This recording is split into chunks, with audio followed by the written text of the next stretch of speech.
Hey people, welcome back to the channel. This is a story in which Madara is Naruto's grandfather.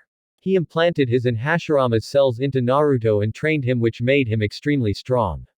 Don't forget to like and subscribe if you enjoy the video, leave a comment if you want to suggest fanfic. Check the description for credits and support the creator of the story. So let us begin. Chapter 21 Hideout as a king could be. Naruto sat comfortably with his right hand resting on his head. He had his right hand under his chin. His eyes were fixed on a single point. There was nothing much on his mind. The past days had been unique. Never had he thought he would soon find himself questioning his ideals or lifestyle. At least he had not spent much time thinking about it. It would not be pleasant for his goals should he do anything that could delay his plans. Zetsu was standing right in front of him with a look that could be defined as happy. Naruto did not bother to ask why his companion seemed to be happy. He kept his expression as it was, always. He had no interests in indulging Zetsu about what had made his day. But he could guess that it had to do with what he had watched in Suna. Fireworks were surely ignited at the village. He had been lacking action recently. All that has been done was talk and train. Nothing much more interesting. He was now no longer worried about his condition. He had already said everything should anything happen to his body. He wished that he could get some action. It would be good for him to get some fresh air out of the village. A new scenery was always good. The project in Oto was nearly complete. He had to see it soon with his own eyes. It was no better seeing it from Zetsu's recordings. He wanted to see it soon with his own eyes. He would have to do the same with Uzushiogakure. He had not set a foot in the ancient village of the Uzumaki clan. He would have to soon visit the place and see it with his own eyes. But a place like that would make him go through an ordeal he would rather not deal with at this time. Still, for Uzumaki, he would someday visit the land of whirlpools. How did it go? Naruto finally questioned, looking straight at his companion. He still held his calm look when he asked the question. There were a number of deaths in the village.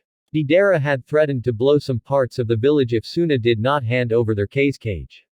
Surprisingly, the villagers refused to allow Gaara to be taken. They were able to deal with his explosions. In the end, he managed to get away, barely, since he was being overwhelmed. Gaara had dealt some serious trouble though. He did not last long before losing unconsciousness due to blood loss and severe pain. He had his right leg crushed and right hand cut off. Zetsu explained slowly so Naruto could not miss a thing. It was not that Naruto would have missed anything if he had spoken at a faster pace. I assume you dealt with him after that, Naruto stated. Zetsu could not have left Madara to wake up and continue with his life. He had to have finished him while he was still down. Of course, that was something Zetsu could do, not him. Yes, I took his head to Guren so she could have his bounty, Zetsu stated. The money was needed for the running of the village. He knew that. Naruto may not have much use for money, but for someone like Guren, money was needed to run Oto. Excellent, Naruto said. And what of Gaara? He is fine, he only fought with Madara while his top shinobi fought with Sasori. A messenger should be arriving at Konoha soon to look for help. Sasori poisoned a few of Suna's shinobi who were fighting with him. But they were prepared for him due to the intel you supplied. In the end, they managed to kill him. Everything seems to have worked well, Naruto stated. Zetsu nodded. The battle was surprisingly worth watching. Even Gaara seemed to have gotten a lot stronger than before. His control over sand is impressive. His defense has gotten better. I don't think it can be bypassed easily by speed anymore. That is pleasing. He did not look pleased the slightest. Sunagakure is still standing after the attack. Obito will probably be seething at the failure. But it matters not. Do you think he will come and visit soon? Naruto shrugged. Maybe, he said. Gaara will be very grateful for your assistance. He would have probably been taken if it were not for you. This ensures that you have another ally. I am sure he will someday personally come to you and thank you himself. This also lessens the tensions between you and Tsunade. Zetsu explained the benefits of taking part in the event that has occurred. Sunagakure, Kurigakure, Konohagakure, and Otogakure, they all close to me. Perhaps I should take control over Omegakure after I have battled with Nagato, Naruto said with a thoughtful look on his face. Zetsu recounted the villages again. 3 of these villages are part of the Great Five Nations. Soon you will have Konoha and Kiri, Well, it is basically in your hands. Zetsu paused for a moment. What do you plan to do with all that? You will have direct control over Konoha, Otogakure and Omegakure, and Kiri and Suna will be supporting you along the way. Naruto responded by questioning Zetsu. Do you think I am worse than Madara? He wanted peace in the world, in his own way. I simply watch and allow things to take shape without putting an end to it. Zetsu did not respond to the question. Naruto asked another question. Do you think my mother would be proud if she saw me walking about without care in the world? Again, Zetsu failed to initiate a respond. Naruto stood up from his seat. I find myself asking these kind of questions these days. Perhaps it is because of Yugao, or maybe I am just revealing what I have kept buried inside of me. The blonde shook his head. What has his experiences taught him? He feared the answer. But such questions should not bother him. What are you going to do now? I will continue with my current plans. Nothing has changed, as of yet. Perhaps we might take a different route once I have murdered Obito, Naruto answered, walking closer to Zetsu. Just because he had questions did not mean that he would stop being him. Nothing had changed, he was still him. I am retiring for the night. Before you go, Zetsu said, stopping Naruto from his tracks. The Tsuchikage has sent 2 spies at Otogakure.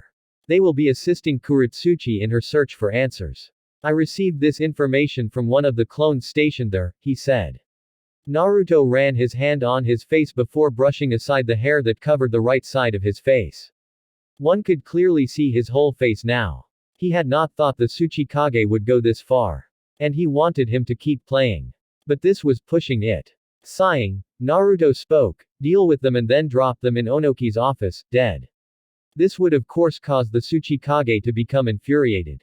If his spies get killed and then dropped into his office without him realizing it, it would cause him panic. That would mean that whoever was in charge of Odo was not to be toyed with.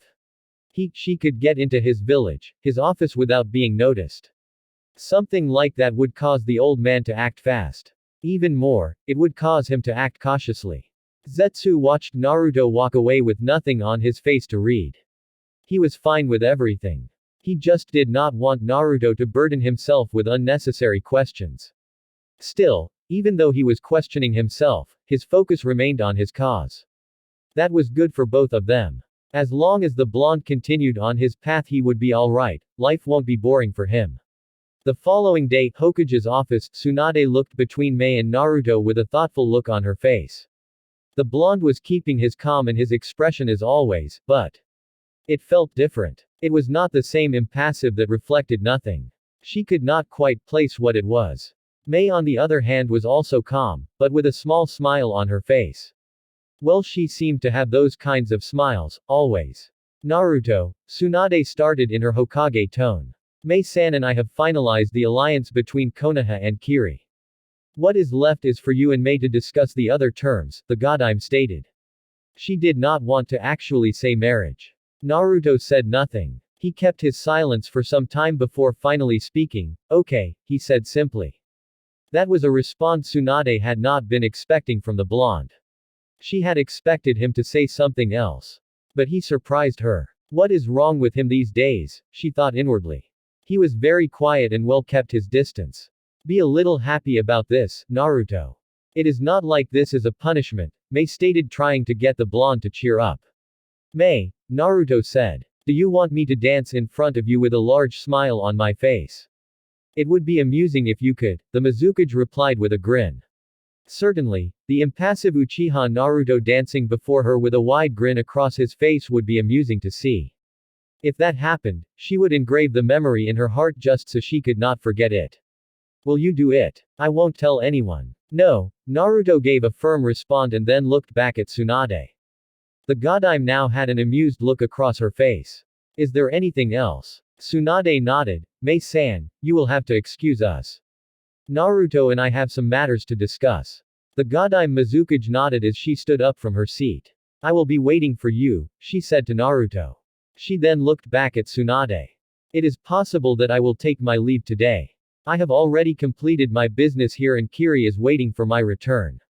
Tsunade nodded. She could understand that clearly. Inform me when you choose to leave so I can give you a proper farewell, she said with a small smile. I will, Mei said before walking away from the office.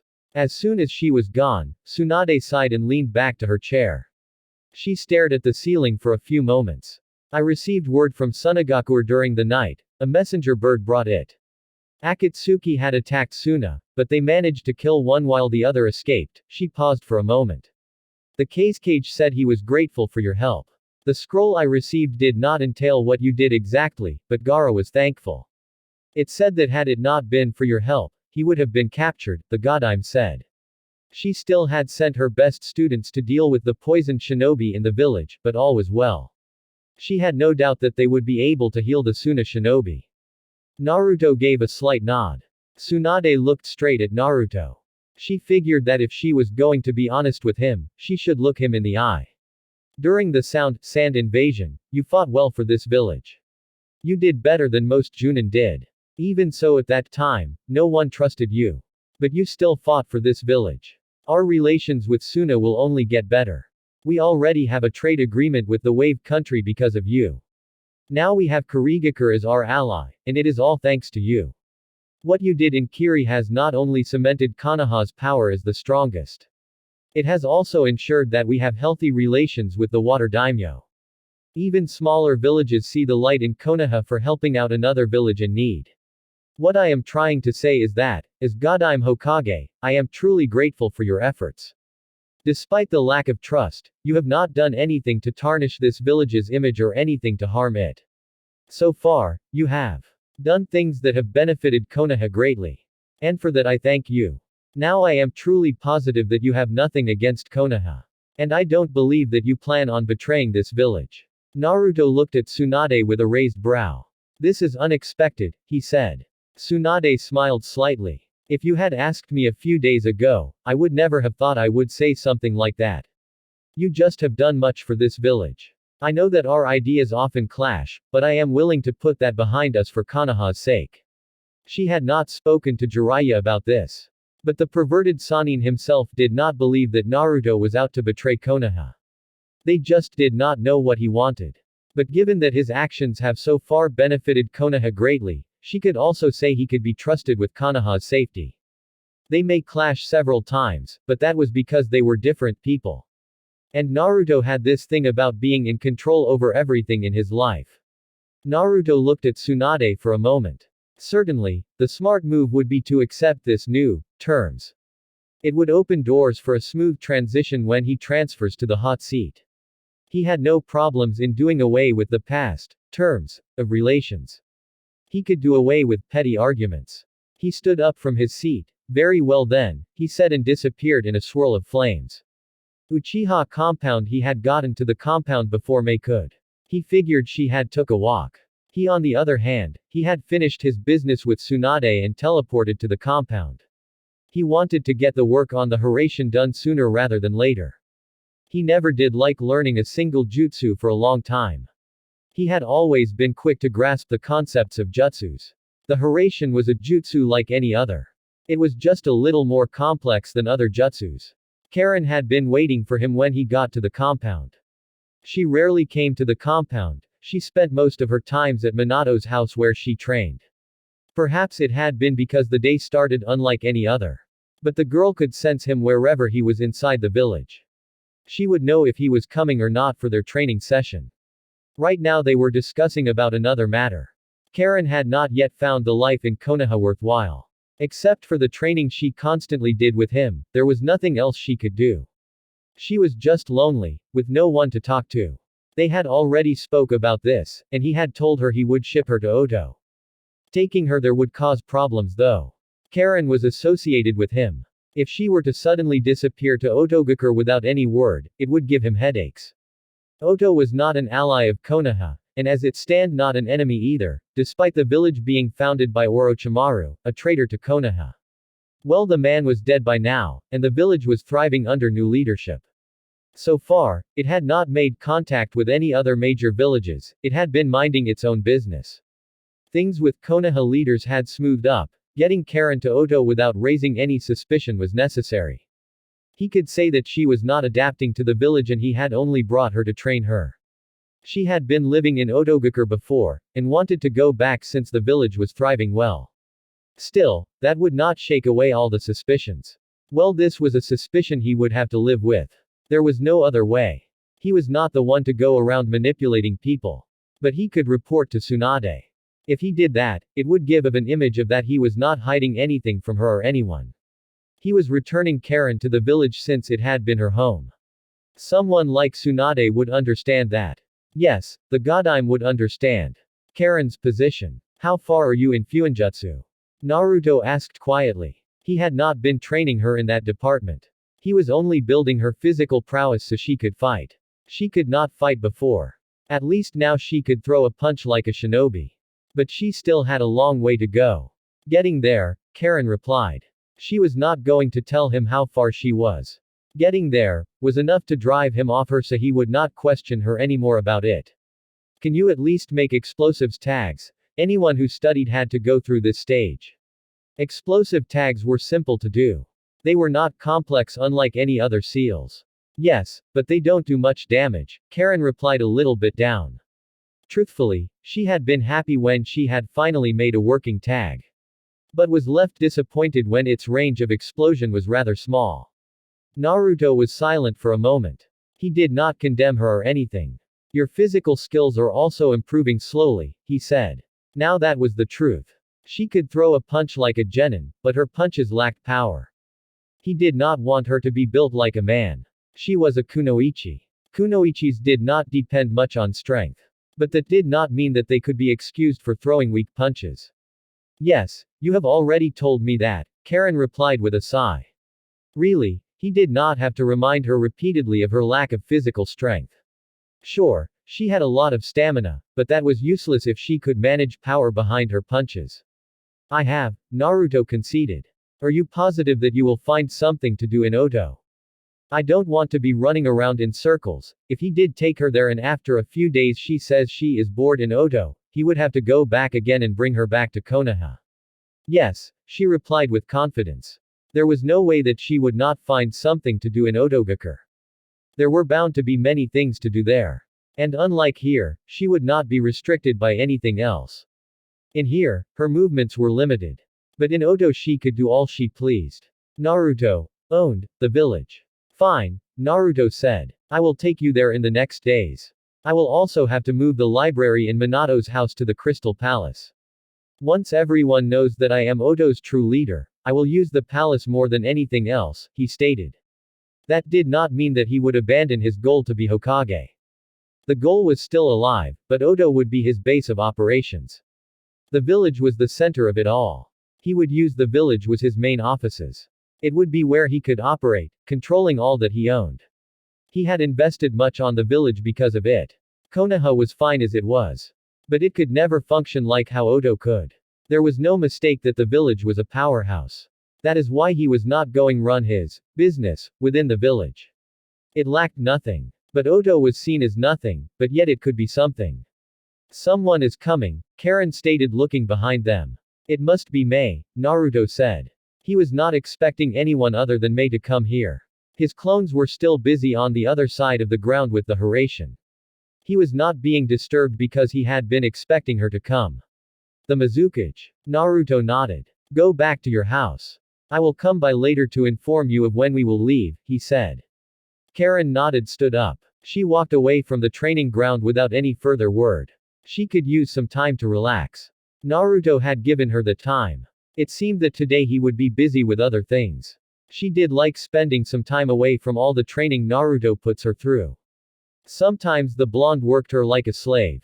Naruto also stood up and began to walk towards the house. He came across just the person he had been expecting. She was walking with her two bodyguards. The woman smiled at him. Ow, Chojuro, you can leave. Naruto and I have some important matters to deal with. The smile on her face did not spell anything important. But her bodyguards knew better than to question their godime. A nod to Naruto, and now along with Chojuro walked away. Since Mei was still in the village and Naruto would be her future husband, they could trust him with her safety. But they would not be going too far from the compound.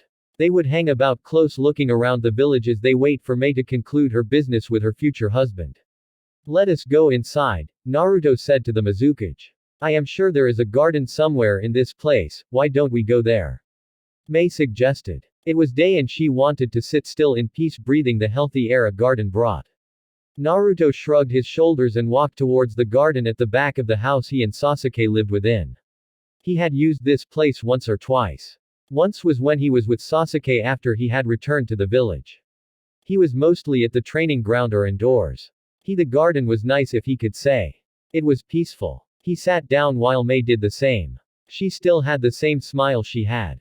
I have finalized everything with Tsunade, Mei said. Naruto already knew that, hence his answer, lack of rather.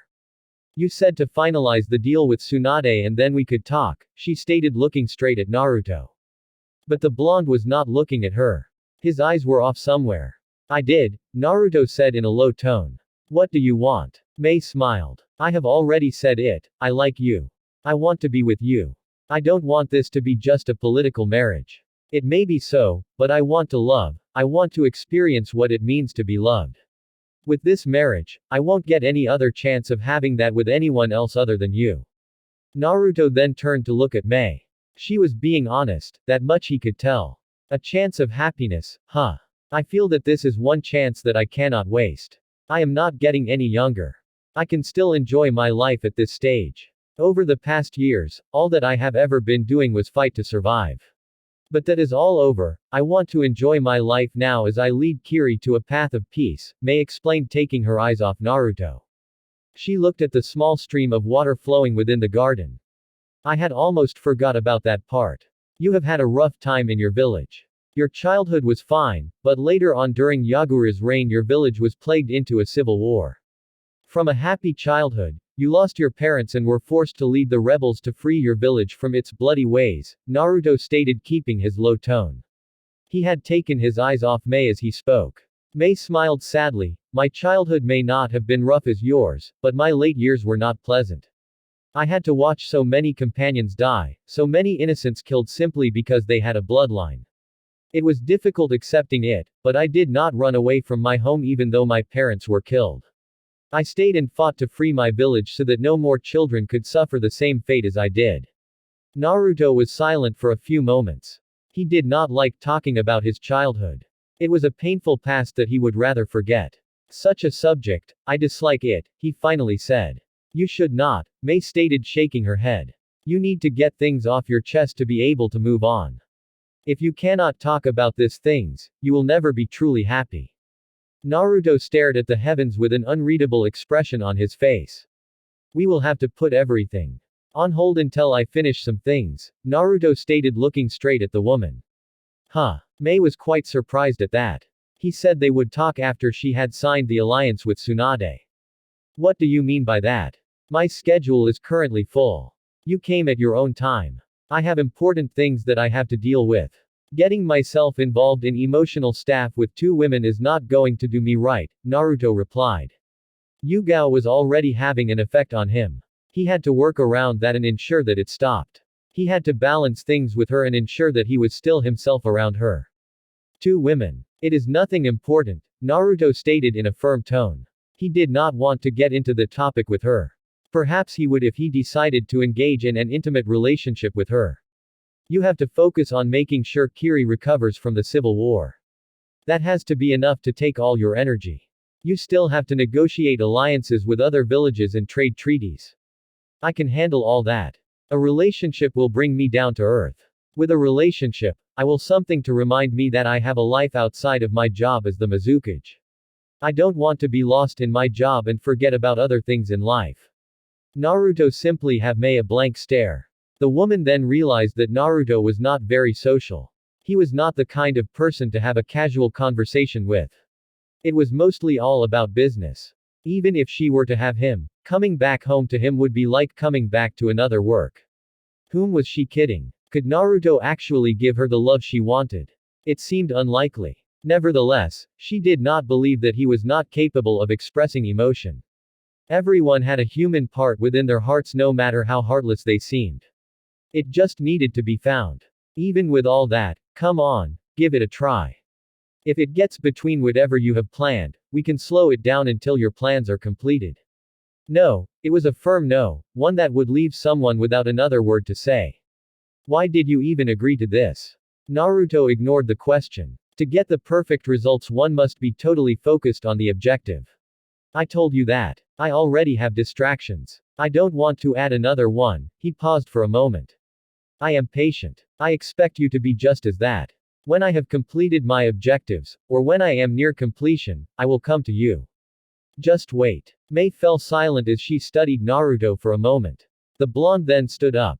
To think I would find myself in this position at this time, he said, shaking his head. There are changes around you and you don't like them, don't you? Mei guessed. Naruto ignored the question, again. Do not forget to visit Odo before you return to the mist. I will contact you, I don't know when. With that, the blonde disappeared in a swirl of flames, leaving Mei alone. He just went away like that. Mei said to herself rather disappointedly. I guess I should have expected this, she mumbled softly. He never indulged in anything emotional during his stay at Kiri.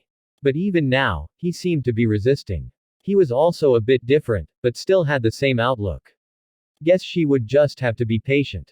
Before she says goodbye to Tsunade, she would make sure that she and Naruto were engaged officially, even without a ring. That would serve to remind the blonde of her. She would be called his fiancé, until he came to her. It was all right though. She could wait a little longer.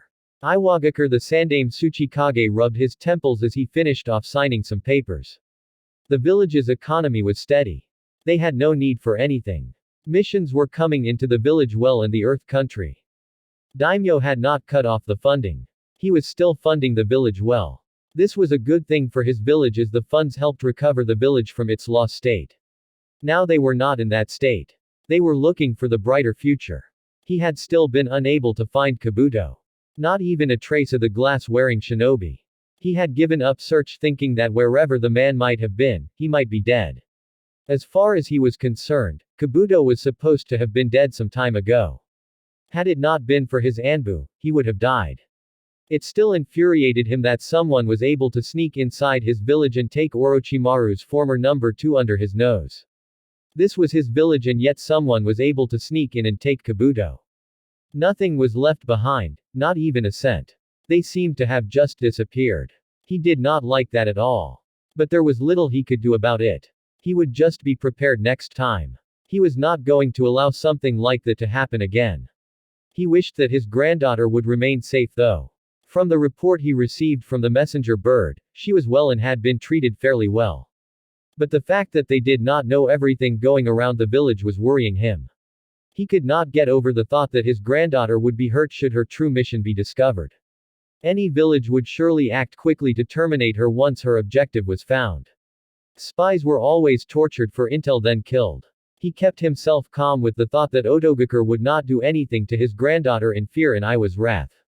Surely, they know that if something is to happen to Kuretsuchi, he would not waste time in assembling his army and have them march over to Oto.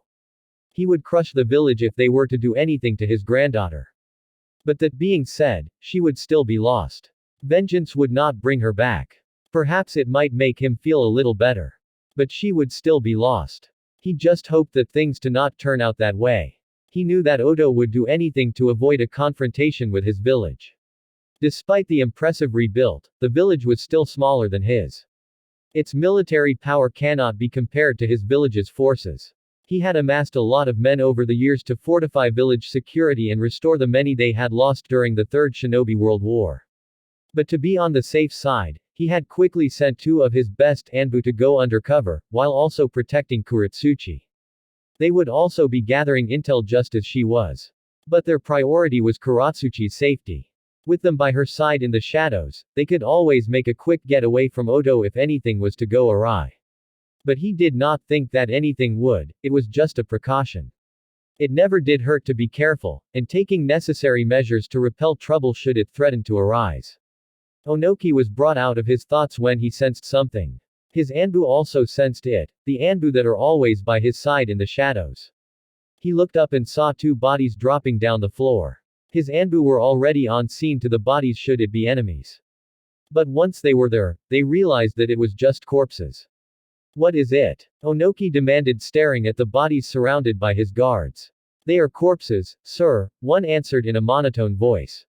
They are still warm. It appears that they have been only killed recently. Who are they? One of the Anbu took one of the bodies and stood it up facing the Tsuchikage for him to see with his own eyes. Onoki widened his eyes seeing who it was. It was the two Anbu he had sent to Oto. Go out and search for who did this. Whoever brought this bodies has to be near. Hi. The Anbu chorused before disappearing with the two corpses. Onoki gritted his teeth. He would find whomever did this and murder him or her. It took guts to do something like this. They were showing him that they were not afraid of him. If they were not, they would not have done something unforgivable as dropping corpses of his men inside his office. This was just blatant disrespect. He could not believe that Oto could do something like this. It was unforgivable. However, he was not going to do anything rush. He would have to send for Kuretsuchi to return. He did not want her to face the same fate as his Anbu. It would be a great loss for him and Iwagakure. Truly, there was no one he could pass on the hat of Tsuchikage other than Kuretsuchi. He did not want her to die prematurely before he could. Still, this said much about Otogakure's security. If they could detect that his Anbu were spies within a day, this meant that they had someone capable. It was not good at all. His Anbu were trained in infiltration. Yet they were dispatched off easily. He was not going to send any more shinobi into that village. They would only die if he did that. And if something like that continued to happen, he would get mad and wage war on Oto. An Anbu appeared before him. What have you found? Nothing, Tsuchikage-sama, the Anbu replied. There has been no trace of chakra or any foreign scent. The gate guards have also not seen anyone suspicious. We have set up a parameter around the village. If he is still inside, he cannot escape. Onoki nodded silently. That was good. They would catch him, her, or so he thought. Konoha, later that night. The world was spinning continuously with no ending. Life continued with all its children. There were so many mysterious in the world that people always fought to uncover. He already found so many mysteries in this life. But yet he was still young. The knowledge he had by far surpassed that of many. He knew so many things about the elemental nations. Some nations would kill for the intel he had on his mind. If it were common knowledge, then a hunt would be on to see who would first get to see what was inside of his mind. Any village that would have all the intel would surely be strengthened, they would hold all the cards. A pity no one could get into his head. He was also not going to allow his body to fall into the wrong hands. Should that be, then secrets of his body would be discovered. Naruto sat on his bed, shirtless. His room was dark with no light. The only thing that seemed to have light was his eyes. He was sitting comfortably at the edge of his bed with his hands on the bed. Life had brought him so many things to deal with. So many traumas. But traumas were the past though. He was in a new position now. A future Hokage of Konoha, leader of Oto and possibly a leader to be of Omegakure. He had ties with Kurigakure and Sunagakure. With all that behind, what kind of path would he take? Surely, his way would be different than that of Madara. But which way would it be? Was it all just emotions giving him these sort of questions? Naruto smiled. It was no happy smile, just bitter. He had mastered the art of discarding his emotions. But here they were surfacing, little by little. It was a lot better when he was away from society. Without other people close to him, he did not have to hear about their ideals or anything. It was all about him and his goals. His eyes flicked towards the door as he sensed someone. Sasuke never came into his room unless there was something. The chakra was familiar. It was not Sasuke, not to say that Sasuke was not familiar. Yugao, he thought. What does she want at this time of the night? And as far as he was concerned, the woman did not know his room. He had never shown it to her. Yugao knocked once at Naruto's door. She waited for him to say something. Finally, she heard a voice. Come in. Without much time wasted, she walked into the room. She was welcomed by darkness as soon as she stepped in. But that did not stop her. She closed the door behind her and looked at the hypnotic eyes. Naruto's right eye was visible as its red gleam reflected under his hair. The sight was somewhat beautiful to look at. She walked towards the blonde who simply looked back at her with uttering a single word. There was so much in her mind. She had taken much time to think things all over during the day. I heard you are getting married to the Mizukage, she started nicely. Is that why you came, Yugao? Naruto questioned in a low tone, different from the impassive one he always uses. Yugao was silent for a moment. She bended down towards Naruto who was now placing his right hand under his chin. She became level with him and a few inches separated them. When we were in Kiri, you asked me if I liked you and I did not say anything about it. But now I can say that yes, I do like you. Naruto remained silent. There was a possibility that it was because he did not know how he was going to respond. Or it could just have been that he saw that Yugao was not done talking. When I heard that you were to be married off to the Mizukage, I felt something in my heart move. I had thought that I would be the only one for you. You had told me yourself that there was no one who met your standards like I do. I thought that I had lost a chance of starting something with you. She placed her right hand on his cheek. Again, Naruto was silent, for a moment. I already told you, you are acceptable to me. I would not throw you away after saying that, the blonde finally stated. Yugao smiled. I am glad, she said softly. She kissed Naruto softly on the lips to which the blonde returned. The kiss was not anything magical and lasted for a few seconds. But it was a great start. Can I stay here for the night? Do as you please, Naruto answered with a small shrug of his shoulders. I will take that as a yes, Yugao responded with a small smile. Can you close your eyes so that I can slip off this clothes before getting into bed? I have already seen you naked, Yugao, there is nothing in your body I have not seen. That was months ago. Besides, I was conscious that time. Now I am not and neither are you. We are also in your bedroom, it would make things awkward, Yugao stated in a quiet tone. Certainly, in most cases it would lead to sexual tenses. Naruto shook his head slightly and slipped under the blankets. He did not close his eyes though, he simply stared at the ceiling. A few moments later, Yugao too entered the bed on his right side. She too laid her eyes at the ceiling as the silence continued. It was broken after a few moments by Yugao. A few years ago, I never thought that I would myself in bed with you. The following day it was the most peaceful sleep Yugao had ever had before. She quite enjoyed the comfortable sleep. Naruto was a quiet sleeper. He never danced around the bed while he was sleeping. He only slept quietly. He was also peaceful and somewhat cute when he was asleep. You could not say that a sleeping Naruto is the same as the one who is always cold and heartless and mostly uncaring. It would have been funny if he had gotten a nightmare. It would have been gold to finally see that there is something that scares him. She was happy that she had come here for the night though. It was most surprising that they only slept in the same bed and nothing occurred. She did not think that a guy would allow a girl to sleep in his bed without having to taste the goods. But then again, Naruto was different. The fact that nothing happened did not make her love him any more less. In fact, she longed for him even more.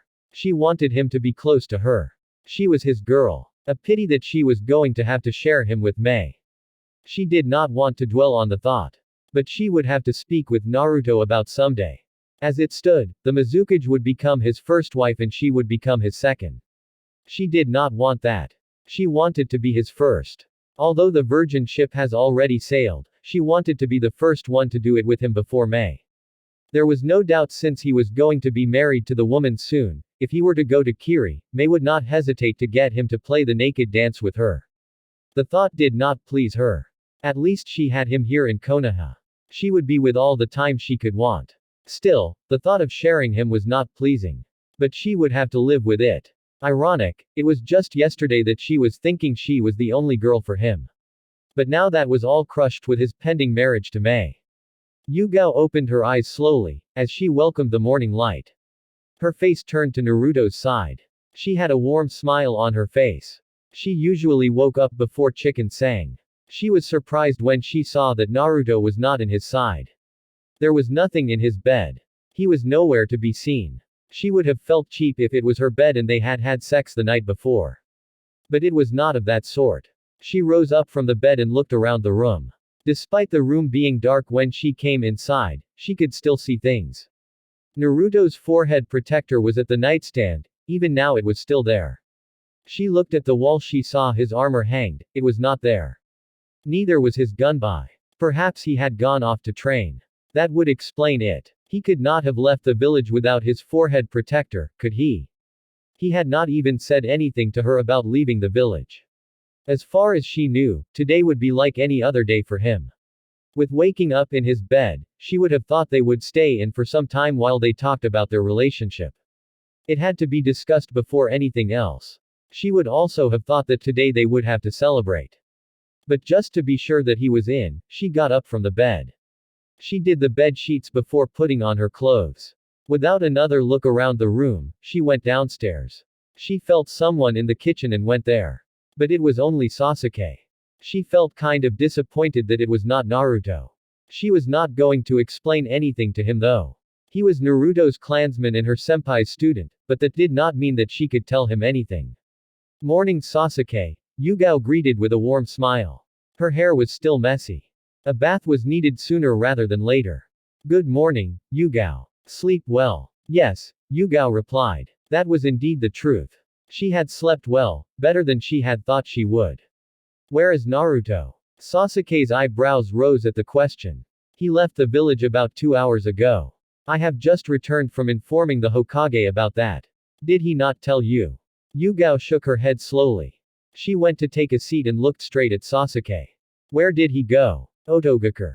Oto. Why? That was indeed curious. As far as she was concerned, Naruto had no relations with the village. Not even Konoha had relations with the village. Why would Naruto go there? He is taking Karen there. She wanted to go back to the village she once belonged to, that was what he was told anyway. But he was aware that aside from Naruto, Karen had no one to talk to. And Naruto was not the kind of person to sit with and have a pleasant conversation. Oh, Yugao breathed out. She sighed. It was like Naruto had run away from her. She did not expect him to have gone without even telling her about it. He could have told her before he left in the morning. But he just left without saying anything. This was bothersome. She would have to talk to him about it. Did he say when he will return? Yugao asked quietly. In about 2 or 3 days. He was just going to drop off Karen and make sure she was safe. He also said he had to do some cleaning. What? He did not specify, Sasuke answered. Yugao nodded and stood up. She was stopped from leaving when Sasuke spoke. Yugao-san, give it some time. He has not had relationships of this kind before. There is a difference between having a knowledge and experience about something. Yugao smiled slightly. She understood what Sasuke was trying to say to her. She nodded to him and walked away. She had to return to her house to take a shower, change clothes and prepare herself for another day of work. There was no day off unless there were no missions. Later that day, Oto, halt. A guard at the village gates yelled loudly, staring at Naruto with a hardened expression on his face. Everybody knew who the blonde was. How could they not? Another thing was that he was from Konoha. As far as he was concerned, Konoha had no relations with Oto. Amusing, a mere guard was staring him at like that. He was the one who made it possible for the guard to have the job in the first place, and now he was being stared like that. He found it amusing when someone looked at him like she was superior to him. Well, the man knew no better. He had not even told Gurren he would be coming to the village. It was not a surprise visit at all. He just felt no need to inform her of his visit. What do you want? The guard demanded in a firm tone. He is returning me, Karen responded. I used to live here in one of Orochimaru's hideouts. The guard looked at them suspiciously. Papers. Karen smiled nervously and looked at Naruto. She had no papers. Naruto said they were not necessary. He had to have some sort of plan for all this. The blonde was tempted to use his Sharingan on the fool. But he could do things in a less troubling way for a change. He walked towards the guard and stood facing the men. Surprisingly, the man held his nerve well. He took out a paper from his pocket and handed it to the man. Come on Karen, he said without even turning to face the redhead. The guard looked at the papers and handed it back to Naruto. Don't cause any trouble, he said.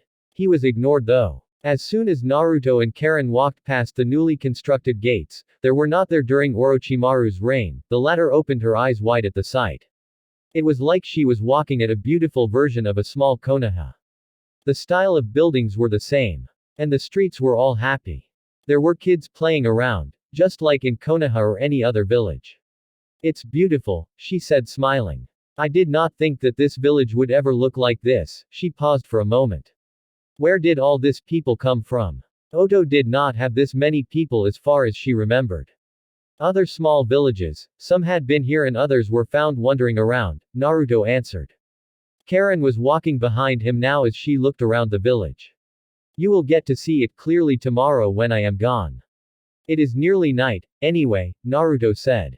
Karen sighed and caught up to the blonde. The villagers were looking at them with curiosity. But no one did anything stupid. They walked until they reached the most beautiful structure in the village, the Crystal Palace. Did you actually design this? Karen asked in slight awe at the majestic beauty and size of the palace. It was more like double the size of the Hokage Tower.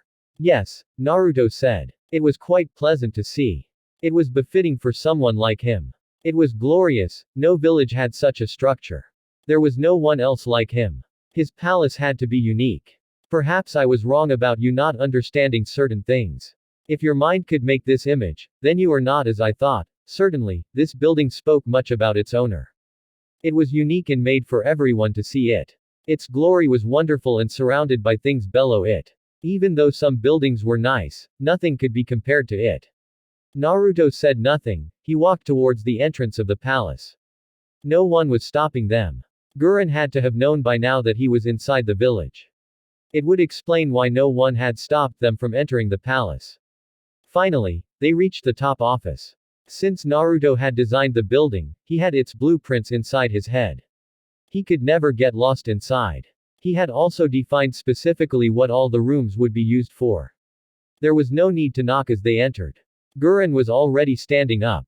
She was not behind her desk. She was beside it. Naruto-sama, I was not expecting you to come here so soon. Zetsu had informed me that you were busy at Konoha. She also thought that if he was to come, he would do it discreetly. She looked at the woman beside him, a familiar face. Naruto-sama, Naruto said with a raised brow. Subordinates call their superiors like that, Gurren said. She always called Orochimaru-sama to show her respect. He was her master after all. Naruto shrugged, he did not really care about that. As long as she did what she told, he had no problems.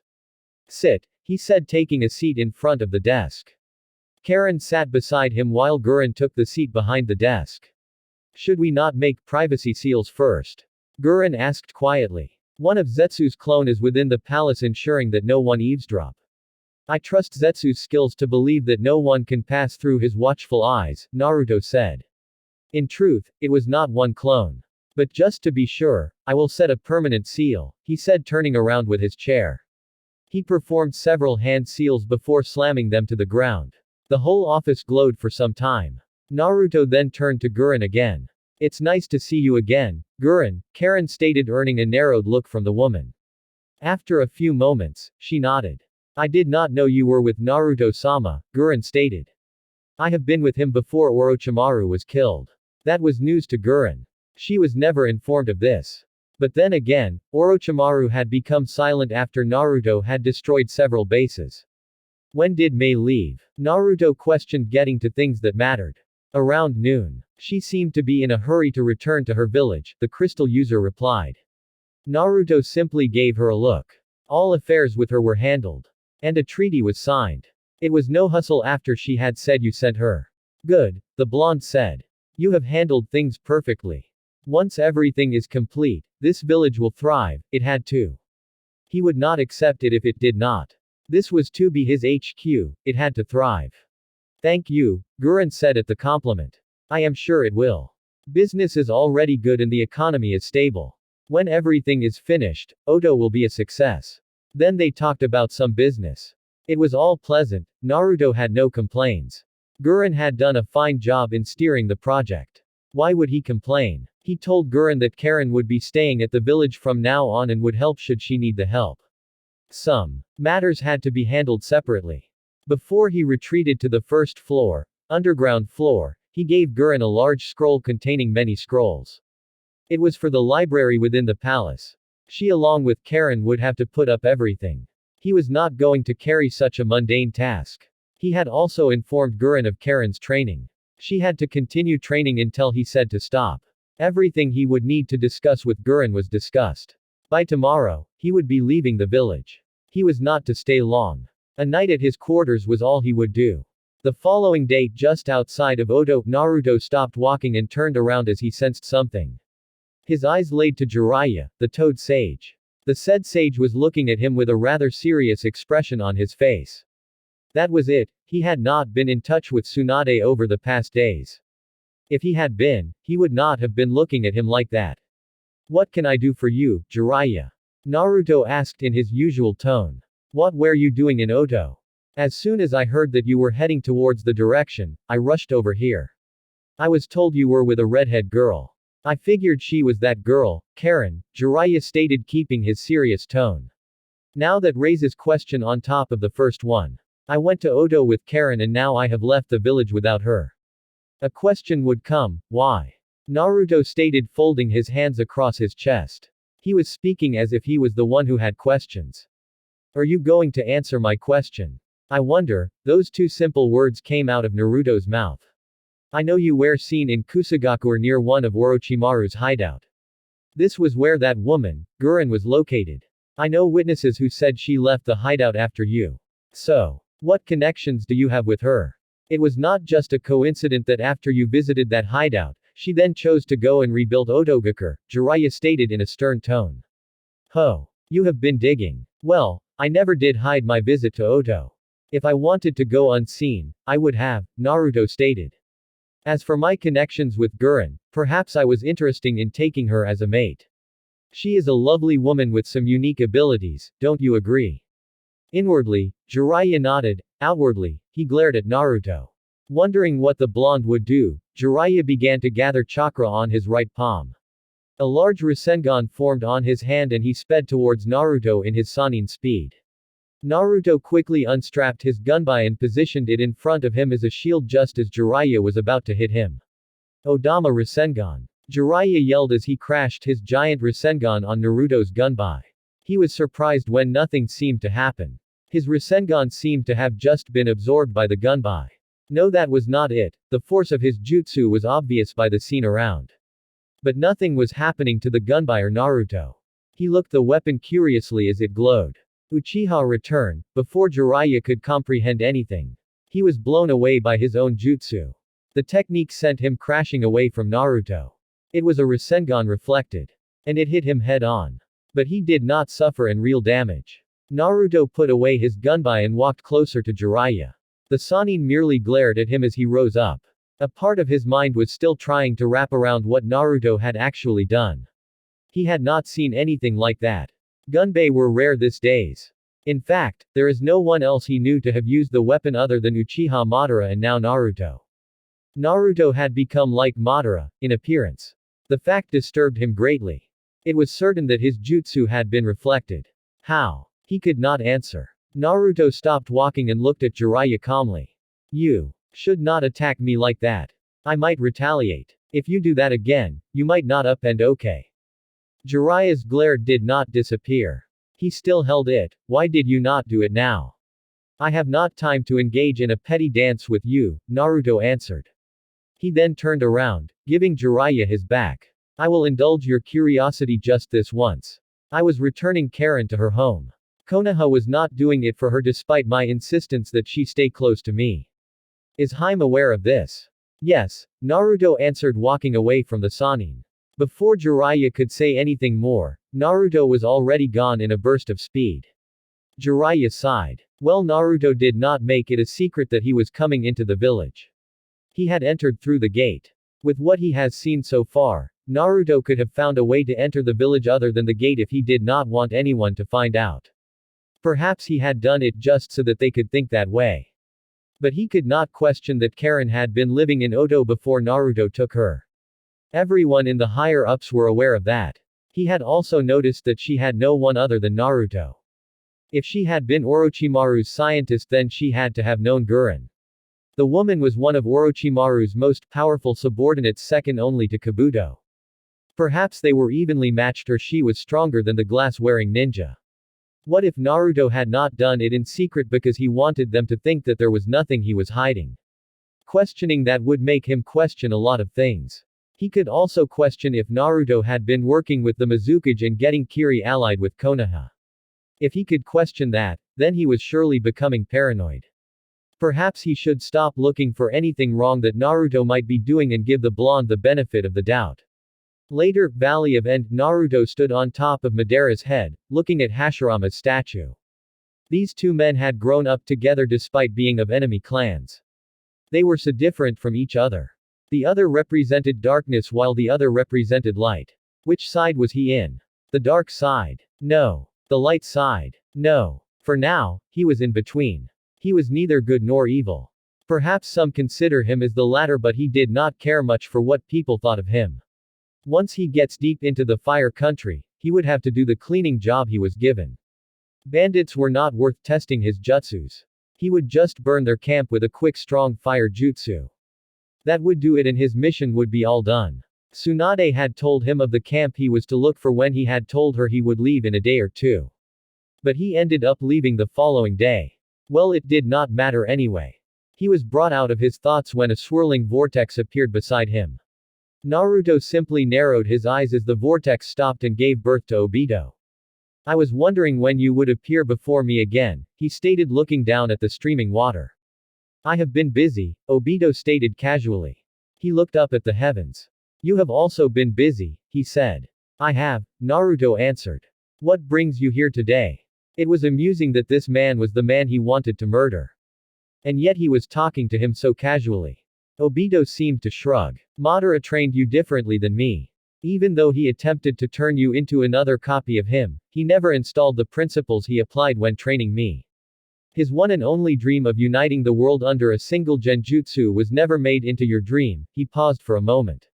When he trained me, he made me agree to bring him back to life by having Nagato use the Rinne rebirth. I do not have time for this, Obito, Naruto said. As he prepared to take his leave. But he was stopped when the masked man spoke again. Have you not asked yourself, why did he abandon his dream? A dream that had taken him ages to prepare for. Why did I leave him alive instead of killing him? A man like Madara can never be counted as out unless killed. Why did he not force the same dream to you? Why did he only come to you after I had left him? Surely he knew of you the day you were born. Then if he so cared for you, why did he let you suffer for 6 years? Naruto remained quiet. It would be foolish to believe that Madara would have abandoned his dream because of you and that I betrayed him.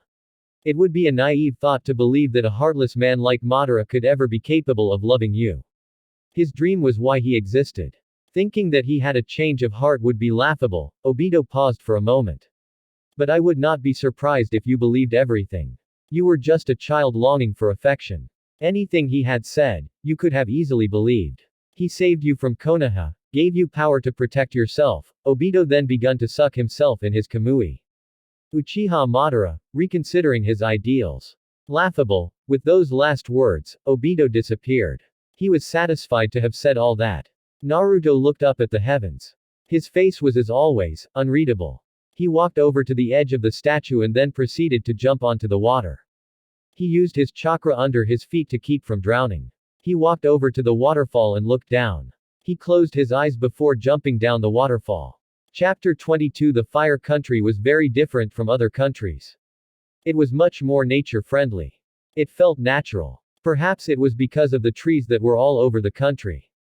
It was certainly greener than any other country. Nature here had more life than any other country. One that loved to be one with nature would never feel lonely once she lands on the country. Shinobi who have learned senjutsu would find it a more of a home ground. Natural energy would be a lot easier to collect in these parts of the world. Just because the country itself was nice on the outside, did not mean that inside it was healthy. In fact, it was anything but that. The fire country was huge, and was unlike the wind country that was not friendly. The fire country was welcoming to anyone who wanted to visit. Its weather was pleasant. People could hide within the large forests of the country. One could hide rather easily without anyone finding out. It was simple to just disappear into the forest and appear when you felt like it. Anyone could hide. This made it easier for bandits to make their camps without detention. They could actually make their camps and live within for some time before they are finally discovered. But they are only discovered because of their activities. Once people start to go missing around near villages, villagers will start to talk and it won't be long before someone sends a mission request to a shinobi village to help investigate the matter. The large forest is where evil dwelled. Within the forests, there were truly despicable things that not even he would ever think of doing. Perhaps his morals were somewhat. But he had his own set of standards. There were things that he did not think of doing or could never do. There were things that he refrained from even thinking about. Humans at times were vile creatures. It was surprising when they called Bijus demons when they were the true demons. A finger never pointed at itself. It always points at the other. Naruto sat on a tree branch observing the bandit camp he was supposed to clean. It was not that big of a camp. It had around 10 tents and a large one in the middle. The tents surrounded the large one on the middle. It was obvious that the bigger one held the captives. They captives stayed together while they consoled each other in their pain, wishing that someone would help them. Some even lose hope while inside the camps. Once captured and made to experience horror, few still have hope for a better tomorrow. Such was the world he lived in. The weak were captured and devoured by the strong. Men raided small villages hunting for women. They were the entertainers, the main feast. Because they were weak and could not protect themselves, they were subject to torment. The stronger were always the ones who laughed while the weak cried in pain. The shinobi world was truly evil and corrupt to the core. It was not a safe place. But at major villages the situation was a lot better. It was not every day that bandits would play there to capture women for their pleasure. They could only do so if they were working with someone from the village. People were willing to do anything for money and power. Given a large sum of money, even a good man would sell his daughter to worthless trash. Such men deserved to be killed, brutally. If he cared enough for that judgment, he would surely deliver it without wavering. But he had his own life and things to do. Money in the shinobi world was everything. Many have betrayed friends and family because of it. As long as there is light there will always be darkness, as long as there is a winner there will be a loser. Naruto could remember Madara's words well. The winners here in this scene were the bandits. Their captives pleasured them in every way they wanted. Whether they liked it or not, they always did what they were told. Even if they refused, they would still be forced to do so. It was also apparent that trash that made such camps enjoyed pleasuring themselves on the women by force. They felt more alive when women screamed in fear, when they saw the hopelessness and despair in their eyes. It was disgusting that a man would do such a thing to women. He held a certain respect to a woman, to know that some things were just wrong.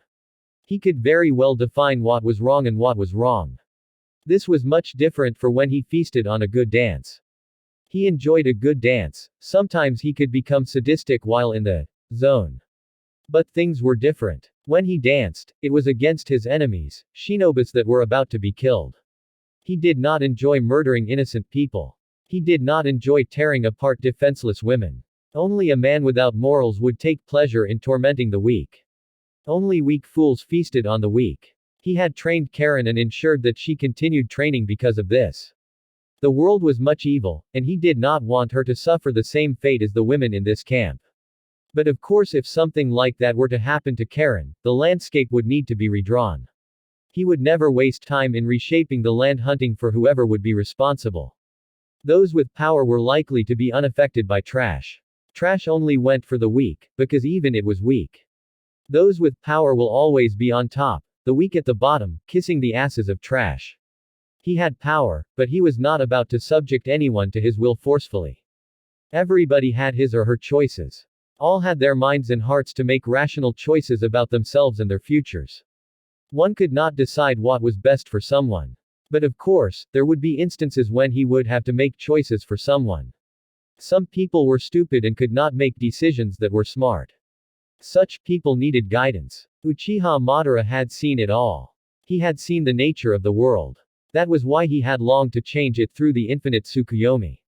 In the eternal Genjutsu, he would unite the world under one dream. He may disagree with the plan, but the man had good intentions. The world needed to be reshaped, but he was not about to do that. He had other things to do. Sighing, Naruto jumped down from the tree and walked towards the tents.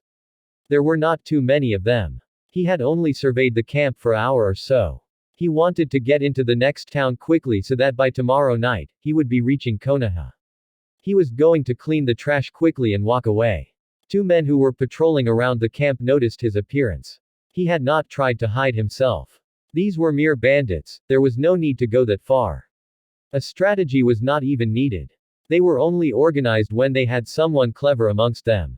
In most cases, that someone lacked. Hey! Who are you and what do you want? One of the guards patrolling yelled at him. He was holding nothing but a katana on his right hand. Naruto guessed the blade was not even used properly. It was probably robbed from a store somewhere. It does not matter who he is, the other stated in a whisper. However, Naruto could still hear it. Their boss said to kill anyone who comes around here uninvited to avoid being discovered. The other looked at Naruto. It was no doubt that he was a shinobi. Not a weak one, that much was obvious from the look he was giving them and his general appearance. Fine. Naruto simply walked towards the two calmly. He kept his calm expression as his eyes narrowed at them. He looked at them for a moment as his eyes spun around for a second. They all froze under the effects of his genjutsu. The blonde then looked up at the clear sky. I hate dealing with weak fools. But it must be done, he mumbled to himself before walking towards the two guards.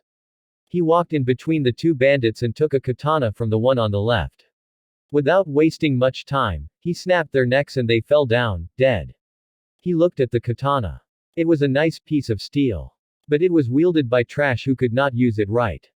A weapon was dangerous depending on who was using it. If you could not handle a weapon well, then it would prove useless. He could do so much damage with this weapon, but fools like these could never use it perfectly. I should probably finish this quickly before I grow annoyed and burn this whole camp down along with the victims, Naruto said to himself in a low tone. Certainly, if he stayed much longer in here, he would grow annoyed by the weak-minded fools and use a high-powered jutsu that would destroy the whole camp along with the camp. It was best to move on to the next group. Another tent was slightly big. It was not bigger than the one in the middle though. There was a lot of noise coming from the camp. A large group of men were within the tent making a lot of noise. It seemed that they were drinking and making a lot jokes. Trash should never laugh like that. Naruto stopped at the entrance of the tent. The bandits quickly noticed him. Bastard, who are you? Where are Tenchi and Sai? One yelled loudly at him. So Tenchi and Sai were the only guards on patrol. He had already killed those two. Let's see, Naruto started in a smooth, yet cold tone. They are no longer with us, he answered. The bandits began cursing him as they prepared to deal with him. Naruto ignored it all. He had thoughtful look on his face. It was indeed true, he was thinking. How should I end this? A quick fire jutsu would toast them all in a seconds. Using a sword would need me to waste my energy in making the effort to deal with them, he thought dimly. TCH, bastard, another cursed at being ignored by the blonde. About 15 of them charged at Naruto with intent to kill him quickly. It does not matter anyone, Naruto said, answering his own thoughts. He left go of the katana he had picked up.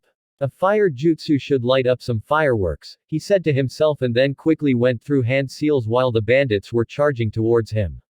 Kaiten. Goku Mekyaku, the blonde said as he released enough majestic flames that could annihilate the bandits along with the tent. If he had released the jutsu in its original size, it would cause much more damage than anticipated. The one he released was enough to do what he intended. However, just because he had toned it down did not mean that it was less dangerous. The jutsu caught the bandits off guard. They were unable to do anything against shinobi technique. They tried running, but the jutsu proved inescapable. In the end, their laughters were turned into anguish screams.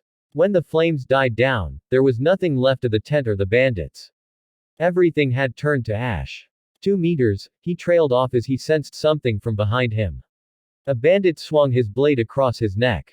Naruto ducked under the swipe and picked the katana he had dropped. The bandit then attempted another swing to cut him, but Naruto was fast. He caught the man's hand and cut it off with his katana. Urgh! The man yelled in pain as he watched his hand fall down on the ground. Naruto did not waste any time to finish off the trash. In a swift movement, the man's head was on the ground with wide lifeless eyes. Naruto paid no mind to it. The remaining 7 looked fearful now. They were starting to back away from him. Now. Then, come at him and I will gift you a quick end, the blonde stated in an impassive tone. It was indeed a quick death. They were dead quickly and Naruto only sighed in their pathetic deaths. It was nothing interesting. He was tempted to test one of the jutsu of the men. Perhaps he would test his jutsu on the leader of this camp. The leader had yet to show himself up to him. If he was right, the man should be holding the women hostage. They thought like that. Naruto walked towards the bigger tent slowly. This was his last stop and after this, he would return to Konoha and deal with other matters. It should prove interesting at how the scene would play out. Drop the weapon. Naruto was greeted as soon as he entered the tent. The man he presumed is the leader was holding a young woman with a knife pressing against the woman's neck. The blonde raised a curious eyebrow. He felt compelled to ask. Are you stupid? Huh? Naruto ignored the question for a moment and looked at women around the tent. Their faces were filled with dread, nothing pleasant. There were about 27 all in their beds. Naruto did not look at them twice, he looked back at the remaining trash. His eyes widened for a moment as he caught the fool in a genjutsu. The man dropped the woman and fell on his knees. Naruto walked towards the man. He stopped for a moment. His jutsu were too high-powered for this weak fool. He could not get the perfect results. He sighed. Perhaps he should try Kakashi's assassination jutsu.